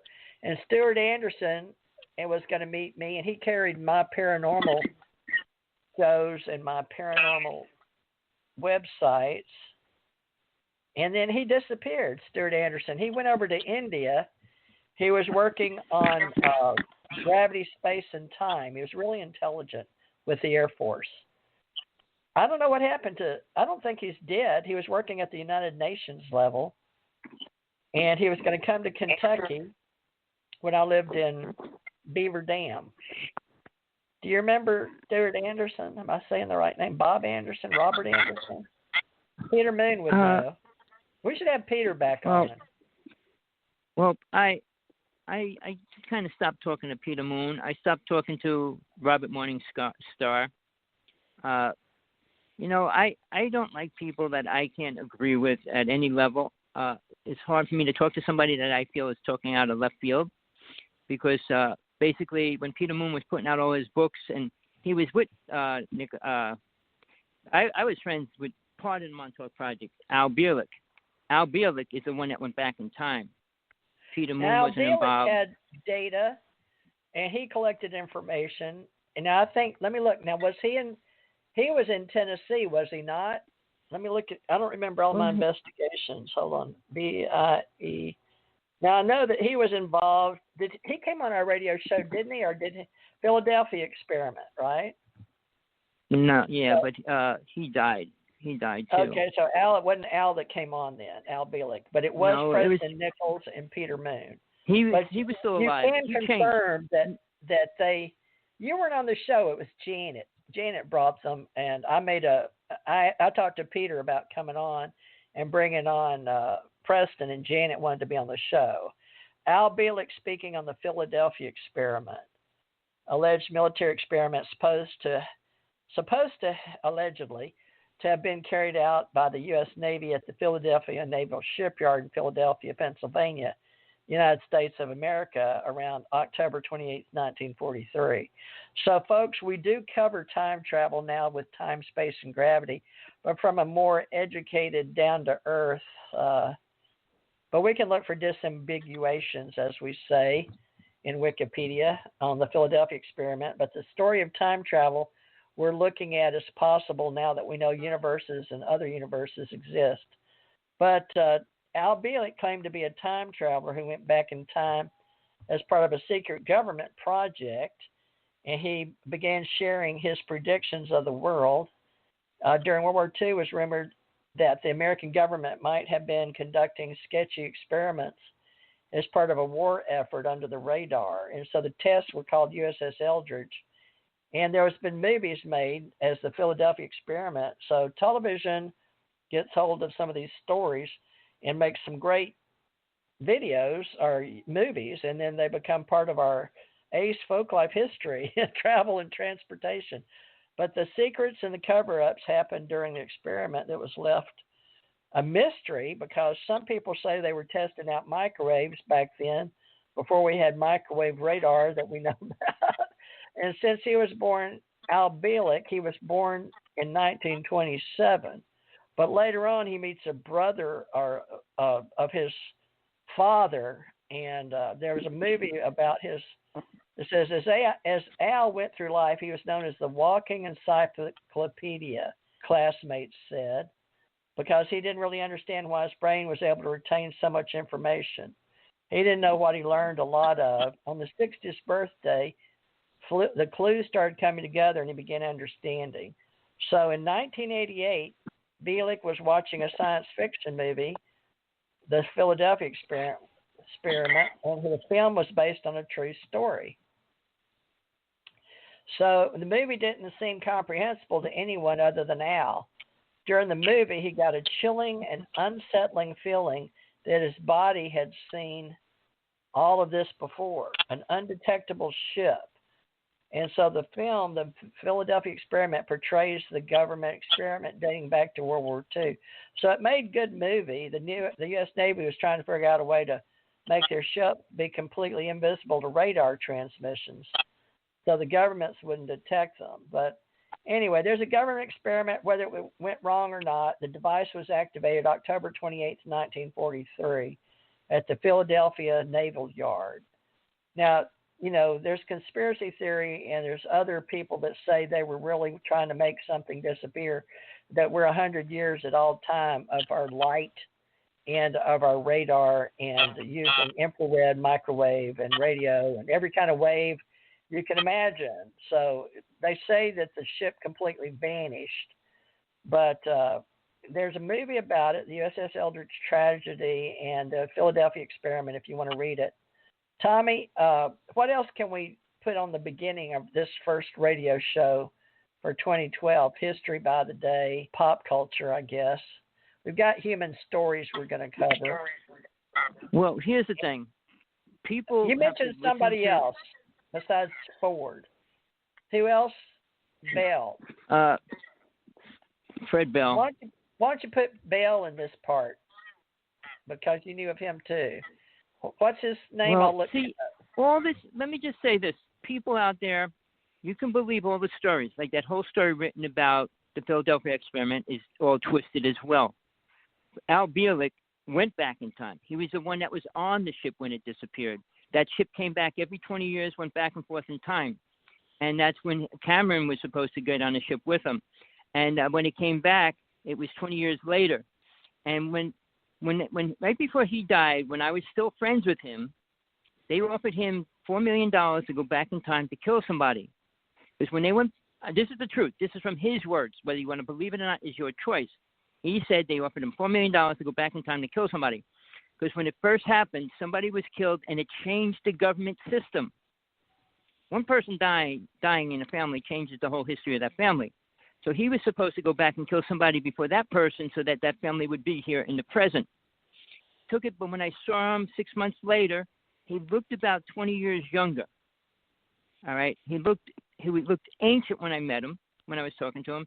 And the next time I saw him, after he told us that, he looked so much younger. So I'm not sure, but he died rather not too much later. He told me after a certain date, they can kill him. During that date, the date was, you could check it online, the whole East Coast from Canada down to Florida had a blackout. They never, ever talked about what it was, ever. From the top to the bottom was a complete blackout. That was the day the Montauk Project came back on a cycle. And that's why Sargel and I went up to the vortex where Tesla created the invention, just so you know, where that work was being done. All right, it's a cycle. Now, that ripped a hole in the vortex, which opened up the UFO world. It opened up the demonism and every creature coming into this planet greatly more than it ever was. The government has been spending the past 50 years trying to close it. This is the inside stuff. I can tell you because I worked up there. I saw multiple creatures, entities, you name it. We saw it. We filmed it. And, I mean, I was being followed by ships all the time. I mean, when I was on Long Island, I saw the black helicopters that disappeared right over my head and things like that. And there was some kind of creature running around in the mountains. I saw the Bigfoot up there as well. I saw the Hershey monkey, which was part of the Montauk Project experiment. So I got involved with it, not directly. I didn't go sit in the chair, which a few people I know did. But they're pretty messed up in the mind, the ones that actually did. It changes people because they break down the molecular structure of a person's brain. But then they created the Montauk Project, was out on Montauk, Long Island. And that is one of the worst things the government has ever did. If you want that story, we can talk about it, but I don't think it's a pleasant thing that you want to hear. You might not want to believe it or not. The government was taking children from all over the world and doing experiments on them there. About a half hour away. Well, all right. So, yeah, within a half hour, okay, I'm sorry. Actually, my partner's asking me to eat. But when that happened, they were taking children and doing brain operations and trying to make these robot program brains of these children. Many of them died.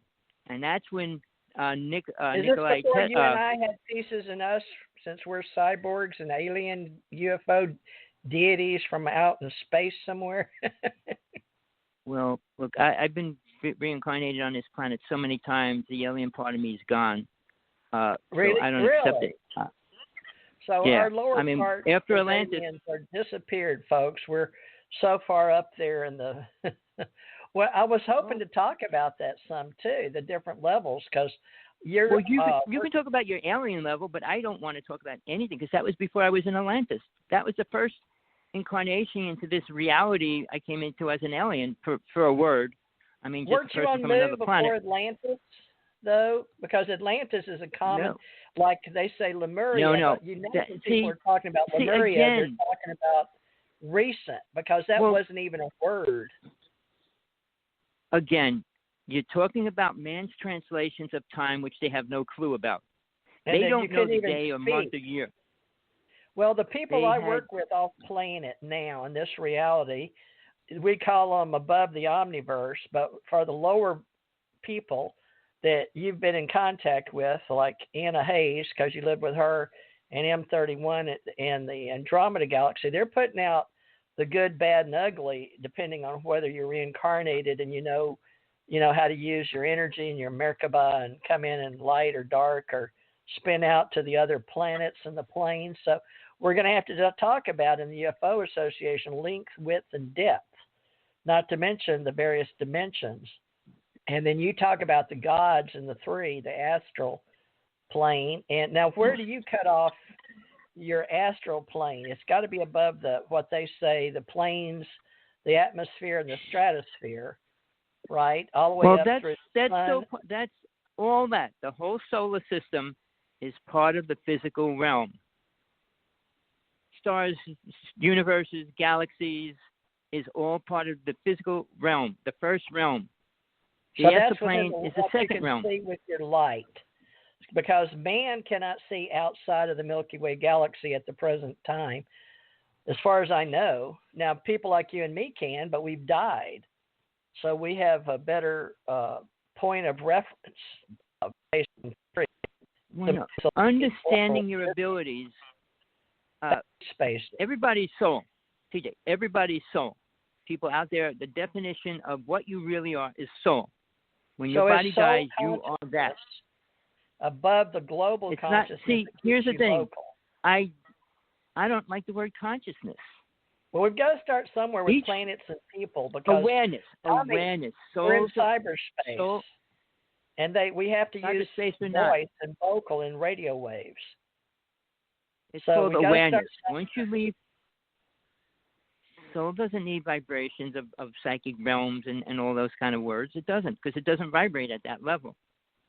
So well, once all it leaves the this children reality on the planet, let's just start with all the children are now pretty much part of the critical mass consciousness age. And we decided at 7 billion, we would have the tipping point to start teaching people. That was an agreement with the 9 gods, if you want to say ancient alien theorist. All those well, above, here's the thing. Below. Again, we got to start somewhere. There's only a few people on this planet that can teach anything above what Christians and spiritualists, New Age speakers can teach. They're limited to such a low level of teaching. And very few people want to hear anything outside of that. People want to hear about beautiful things. Corey Good and Gaia and David Wilcox. There's a list. They're all programmed. Well, they're all in show business and entertainment with Gaia and out in Hollywood. You could tell stories. People love stories. People don't love the truth. People don't want to know how bad Trump is. The people don't want to know how good Biden is. People want to make stories and make them bad, make them good, make them whatever they want them to be. And they both work with lobbyists, government, and military-industrial complex, and the unilateral. Well, you can't become president. You can't become president unless you're a millionaire. Wow! Now you're talking Skull and Bones and the Bohemian. Well, that's Bush. The 2 Bushes was Skull and Bones, and nobody cared. Nobody cared. Alex Jones brought it out. The video was put online. Nobody cared to even watch it. They didn't even care. It was only about 30 seconds long. What happened to Alex Jones? He's out there, but they're trying to block him every which way. Well, no, they're trying to block him. He's putting too much information that people need to hear. I mean, I'm dealing with a person that's feeding me all the information about the virus. I could give you 100 documents saying that how fake it is, but I don't want to accept it because basically people are dying. That it is let's just say for entertainment. I put this under entertainment. Allegedly, that some people believe that people 5 years ago that knew of Africa and all the goodwill that Mr. Gates and his wife were doing, that they wanted to make sure that we could cure all the SARS, maybe flus, maybe even what my brother died of, AIDS, which would be wonderful. If we went ahead and did that, maybe at the same time, we could keep up with those people for what we call in the biomedical world or biology or pharmacology or whatever you want to call it, part of the governments and the economic growth of sustainability for the planet. Each human would become part of a class which we call, my daughter was in 4 of them. Very rare does anyone get to be in one, but they're like labs. What do you call them, Tommy? I forgot. Where the people are all part of a study, and it would be like with even the epidemic we have now. We know pandemics roll around every few 100 or 1,000 years, and we completely a lab rat. Well, basically a lab rat. That's what my daughter called herself. But you can look into it, Tommy. But it's under integrative medicine, and when we're trials, they go into trials. That's what they're called, trials. So I believe that there is, I'll just call it a conspiracy theory for lack of, for entertainment purposes, we'll say that a lot of people did wonder if it got out of control in people carrying it from other countries into our country. So that is an allegation. It's non-provable at this point, but there is a woman from China that said she could prove certain things and asked for asylum or whatever you call it from one country to the next. That China won't come get her from America. Well, wasn't it the president or whatever he's called's wife that said she was abducted? And she was talking about aliens and stuff, and it was pretty hard to cover that up because when somebody that famous is talking about it, like You're not everybody talking gets about to hear President Trump, his wife, are you? No, in China. Oh, in China, China? yeah. Oh, yeah, that's the true. woman that came out about it. Yeah. Oh, I shouldn't say that's true without studying it and researching it. And well, we don't know her, but facts. you know. So this is entertainment, folks. We're not going to say we're news. The idea today. We're just. We can't prove. Trying to prove anybody is real is even a hard thing on this planet for real. Anybody in history. I mean, when people say this, that, and the other thing, and base it on a time frame. Whether it was on fake news or not, folks, this is why we're starting to be trusted. Like Tommy and I, even though we've never met, I have to trust because we're starting with the whole concurrence of redoing cyberspace, and then the internet highway is being splintered because China and Russia won't play with us in cyberspace. And right now we're going to war because one of them shot off a satellite. And we were supposed to know about if they played up there in cyberspace, not in cyberspace. Well, I guess it's above cyberspace. Or maybe it is. No, it would be because they have satellites. So, boy, this is going to get so complicated. We have a It's going to be real easy. What? They shoot out a couple of satellites. We're in trouble. The world will be in trouble. That. They already shot No, I'm talking about the main space. No, the main ones. The ones that are broadcasting the signal around the planet. They didn't shoot out any major thing because our whole economy would crash. No, I'm saying they shot another payload out of a satellite that was supposed to be for communication, sort of monitoring America's. One or two of them were sort of getting in our territory, and we asked them to move, and they did. But prior to that, one of them shot a payload out, not towards America, but out in space. So we don't know what the point of destination. Something just shot a beam at the space station 2 weeks ago. A red beam hit it. They don't know where it came from. The same as now the red beam also hit Southern California, but the United States did that one.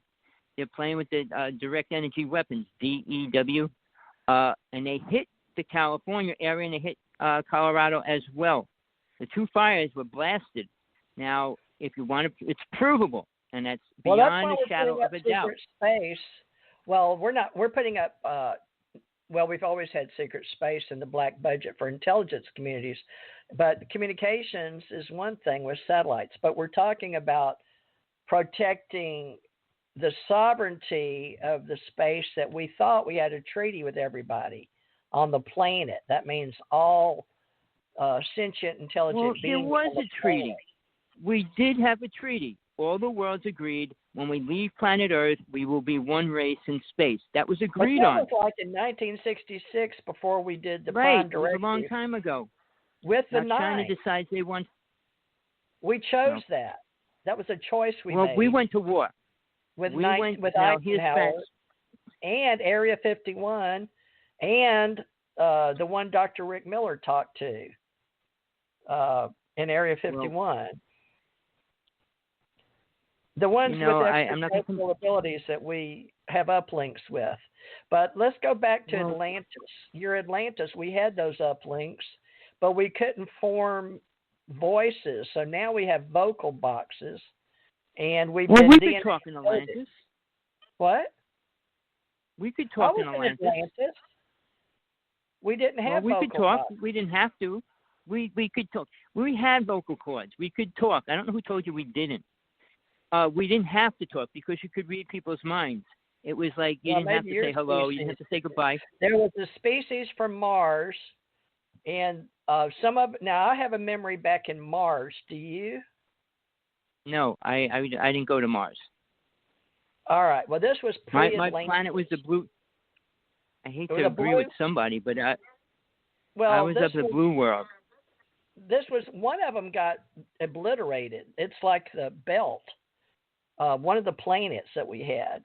We had 12 planets at one time, Of course, they're finding all kind of exoplanets out there. There was like 90 billion or something. Well, they just found. I mean, Billy Myers predicted what planets we were going to find in 1950. So he said we're going to find 2 more planets, which we did. Was that Switzerland? Because Dr. Bruce Maccabee handled that like he handled Guff Breeze. And bless his heart, I wonder how he's doing. We should have him come back on and share more data. He said he wound up interviewing me more than I interviewed him, bless his heart. Dr. Bruce Maccabee was a wonderful investigator, still alive, folks. His health is ailing him, but Jan said thanks for keeping him in our UFO Association and our Alien Contact Organization. So God bless all our investigators that were in uniform or out of uniform or did government service or trained.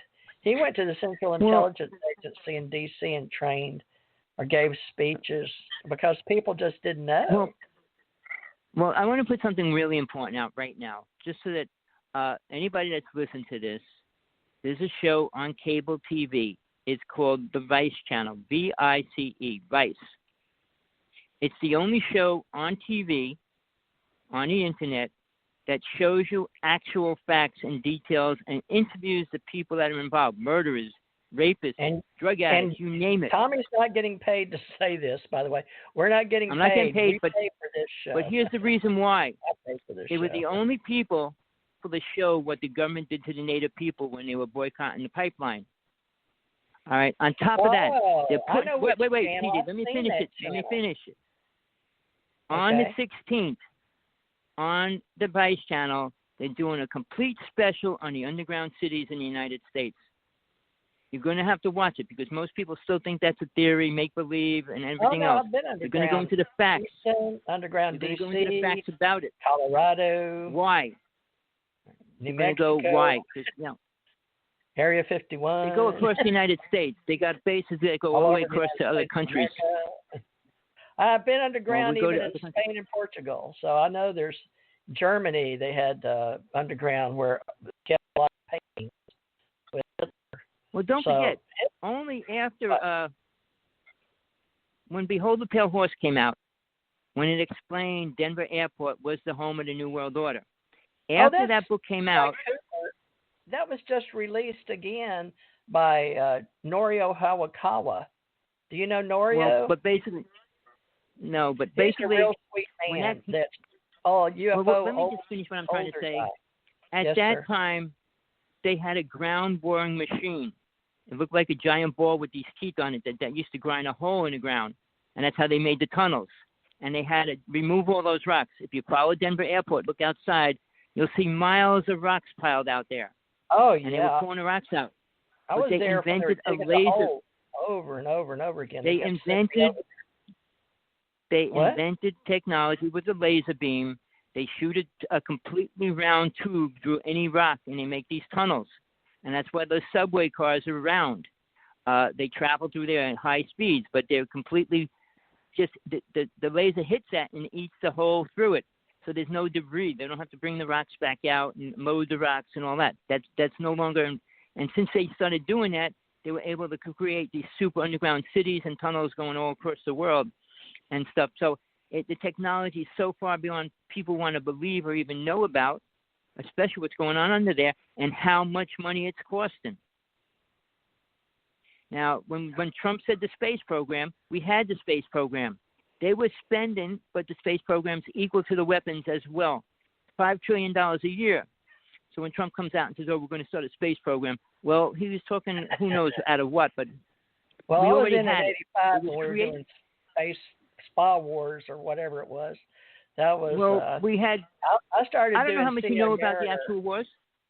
What? All right. Now I was doing. I don't know how much you know about the wars. The wars we had in space. I'm sorry. We Tommy, had 3 major wars. Major wars? Is that what you're saying? In major wars in space. It's your Jersey accent. Excuse me, my Southern accent, my mountain Kentucky, isn't jiving with y'all Jersey Hawaiian. All right. Well, basically, we won the war so far. Are you saying that we've always had space wars and we always will have? I agree. We will, and we won. We won 3 of them. Now, I'm saying this from people that I met that work inside the base in Hawaii, in the big underground base here in Hawaii, said that within 2 years the motherships will be attacking us. They've been shooting down the smaller ships. I saw 2 ships get shot down about 3 or 4 years ago. I watched it. Are you getting paid to say this, or do you really know this or believe this or can I know prove this for a fact. I saw it. Okay. I met these people. First-hand experience. You're speaking from experience, okay? I saw the ships get blown out of the sky here in Hawaii. So, and I wasn't going to go out. My partner doesn't believe in UFOs, but she goes, check it out. There's something going on out there in the sky. And I said, where? Oh, check it out. So I ran outside, and sure enough, I saw the ship moving, and it just got blasted away. And about a half hour later, another one got blasted away. So this person I was talking to, who has high clearance, who had incredible drones, his drones were chasing the government drones around, seriously. He was arrested. They claimed he was an escapee from Alaska, and he was doing all these things, which was a lie. But they took his drones. They took everything. He had this super, really good Geiger counter. We were going to go around Hawaii measuring the radiation because Hawaii is pretty radioactive right now. And I just ordered a Geiger counter. But we was going around. We were going to go around. In your ground over there, because that's what UFOs like to use, thorium out of the. And that's what we're going to start using in America. Right, I know. Right, yeah. Well, that's the new thing they're using. I don't know how much there is here. I'm not a miner. But they won't talk about it. They're not going to release that. 2 things they're going to release, TJ. Comes out the back. What's going to be above that? What? The 2 things they're going to release this year are going to be much more important to the world. One's called blue gas, and the other one's called glass batteries. Yeah. Both of them have the high technology. Future YouTubes. Some people find out. They're going to be supplying. You can go across the whole United States with 1 filling. Hey, Tommy. And you can charge it in 5 minutes. We're going to be off in 2 minutes. I'm sure that your partner, Namgal, will be glad to have you not speak. Yeah, she wants to eat. She wants to eat. I'm starving. I got to go cook me something. Dang it, I don't have anybody to cook for me. Well, it's been a pleasure, TJ. To everybody out there, my site, you can call me, text me, hawksblood1aol.com anytime. I reply to all my email, good, bad, or indifferent. You got any truth? Well, you start a database as ACO because you are a paid member monthly, $2, folks. All we charge. If you want to be in our ACO UFO Association Hawaii chapter, and we'll give you. We'll put their name and their link in our club, right, Tommy? Right. It's not even a can of soda. A can of soda is like $2.30 here. All right. Well, if you put it in, Tommy and I will talk about you and put you on our club. So, and even if you got something to say, we'll bring you on. If it's UFO related, right, or Alien Contact Organization, ACO. But we're doing our best, folks, to hang in here and not sound too crazy while we learn to work with ontology and real people in cyberspace on the internet highway. Remember, it goes both ways, folks, in and out. All right. Zeros, ones, on and off. Pleasure, everybody. Next time. Thank you, Tommy. Are you going to come Sunday? Yep. All right, I'll build Sunday, folks. We'll have our spiritual Sundays. That's our Sunday go-to-meeting for those of you that believe alien civilizations exist and God the Absolute. So we appreciate Tommy Hawksblood. That's Thomas Anthony Sinisi of New Jersey that moved to Hawaii and runs our chapter on the Big Island. And Janet Carolesson runs our chapter, ACO UFO Association, through her home in Wailuku, Hawaii, on Maui. And she had a UFO show tonight. So, Janet, I put a plug in for her in radio with Penny Bradley and others. So, ladies, we hope you will come on our Wednesday shows.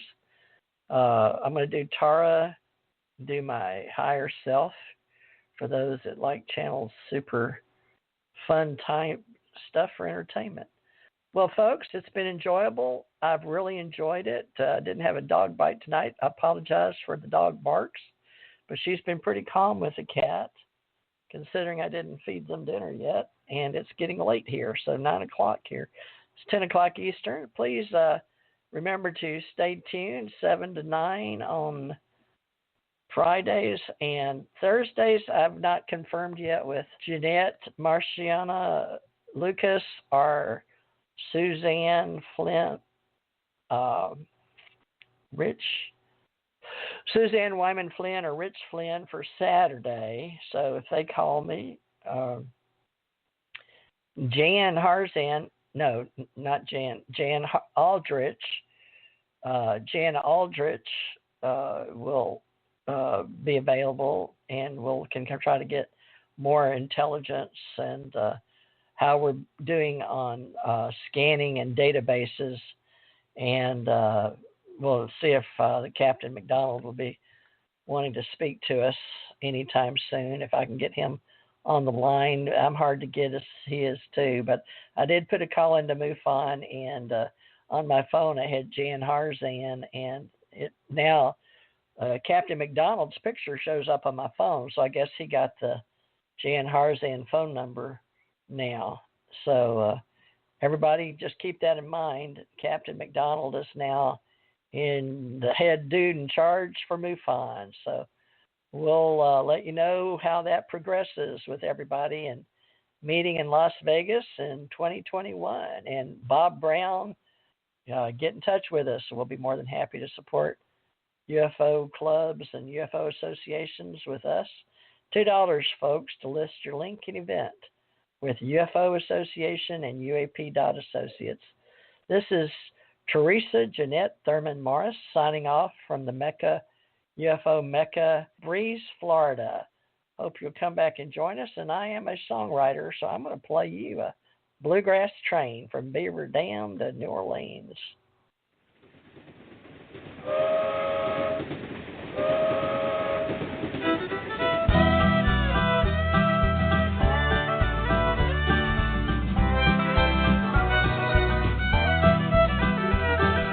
Bluegrass trains are coming.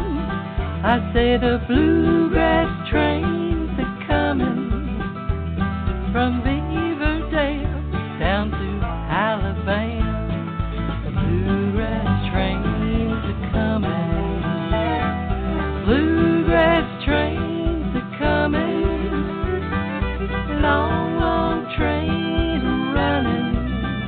It's a song's refrain, and I gotta remain. Bluegrass trains are coming. Bluegrass trains are coming. You'll hear Bill Monroe's a strumming, Lester Flatt and Earl Scruggs, Ralph Stanley, Kevin Huggs. And the bluegrass trains are coming.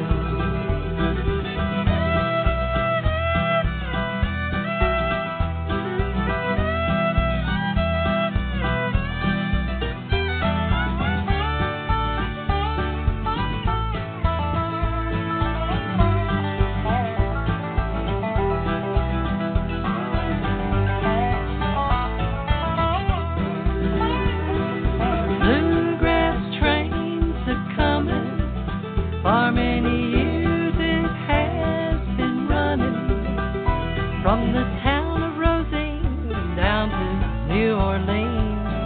The bluegrass trains are coming. See the white clouds a chugging, hear the big, big wheels a humming from the Ohio down to Mexico.